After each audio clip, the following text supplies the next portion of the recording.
Hello.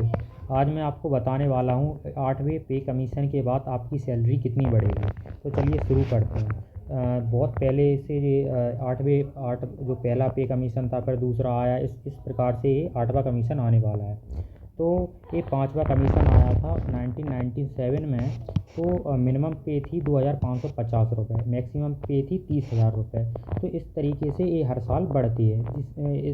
फिर उसके बाद आया था 6वां पे कमीशन। उसमें क्या हुआ था, जो 2550 रुपये थी उससे 6660 रुपये जो मिनिमम पे थी वो बढ़ गई थी। उसके बाद मैक्सिमम पे थी वो हो गई थी अपनी 80,000 रुपये। इसी प्रकार से 7वां पे कमीशन आया था 2016 में।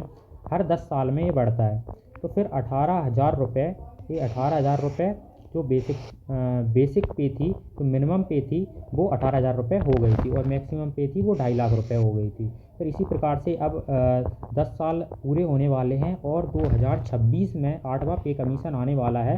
उसमें भी अपनी सैलरी बढ़ेगी। तो ये किस प्रकार से बढ़ती है इसको मैं आपको बता देता हूँ। तो इंक्रीमेंट रेट होती है वो 3% हर साल बढ़ती है। वो इस प्रकार से सैलरी बढ़ती है हर साल। लेकिन ये हर 10 साल में इसमें जो वेतन आयोग बढ़ाता है उसके बारे में बात कर रहे हैं। जो सैलरी कैसे बनती है, जो बेसिक पे होती है, फिर डीए जुड़ता है, फिर एचआरए जुड़ता है। तो मैं आपको नई सैलरी बता देता हूँ कैसे बनेगी। जो नई सैलरी बनती है उसमें जो बेसिक पे होती है आपकी, आप पे स्लिप देखिए उसमें दिख जाएगी। उसमें बेसिक पे रहती है, उसमें फिटमेंट फैक्टर का गुणा करना होता है। क्योंकि फिटमेंट फैक्टर अभी पता नहीं है, तो इतने सारे वीडियो देखने के बाद और कैलकुलेशन करने के बाद मैं एक नतीजे पर पहुंचा हूं। जैसे कि पिछली बार 2.57 का फिटमेंट फैक्टर था, ठीक है। तो इस बार ज़्यादा और कम नहीं, हम बीच का लेके चलते हैं 2। अगर हम 2 भी मान लेते हैं तो आपकी सैलरी कितनी होगी। जैसे कि पिछली बार जो 7,000 जो बेसिक पे थी 2006 के अंदर, 2.57 फिटमेंट फैक्टर था, तो 17,990 रुपये सैलरी हो गई थी, ठीक है। इसमें भी डीए और जो एचआरए जुड़ने के बाद और ज़्यादा हो जाती है। फिर आगे बढ़ते हैं। अब देखते हैं 8वें वेतन आयोग में है कितनी हो जाएगी।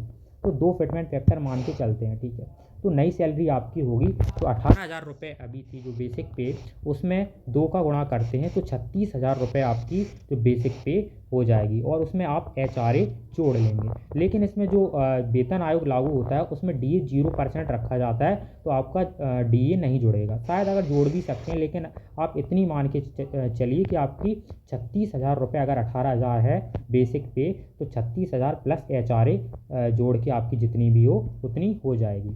और जो सबसे हाई लेवल की जॉब होती है उसकी अभी मैक्सिमम सैलरी 2.5 लाख रुपये। अगर हम उसमें 2 का गुणा करते हैं तो अपनी हो जाएगी 5 लाख रुपये, ठीक है। 5 लाख रुपये आपकी हाईएस्ट सैलरी हो जाएगी। और भी आप देख लीजिए न्यूज़ चैनल वाले क्या कह रहे हैं। न्यूज़ 24 वाले बोल रहे हैं आपकी सैलरी 186% बढ़ेगी, जो कि बहुत ज़्यादा है, शायद ऐसा ना हो। 34% पेंशन बढ़ेगी, मतलब बराबर ही बढ़ेगी, उसमें कुछ वो नहीं होगा। कोई कुछ कह रहा है, कोई कुछ कह रहा है, लेकिन आप 2 तो मान के चढ़िए। जो फिटमेंट फैक्टर होगा वो 2 ज़रूर होगा, ठीक है। ज़्यादा ही हो सकता है, 2.5 हो सकता है, 3 हो सकता है।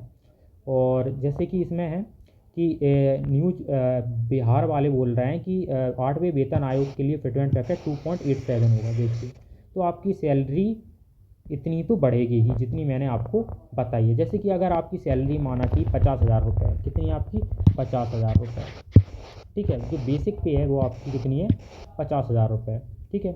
उसमें आप गुणा कर दीजिए 2 का, तो हो जाएगी अपनी 1 लाख रुपये। कितनी हो जाएगी 1 लाख। तो 1 लाख तो आपकी होगी ही, साथ में आपका इसमें एचआरए और जुड़ेगा, तो उसके बाद और ज़्यादा हो जाएगी। सिंपल है, ठीक है। Thank you.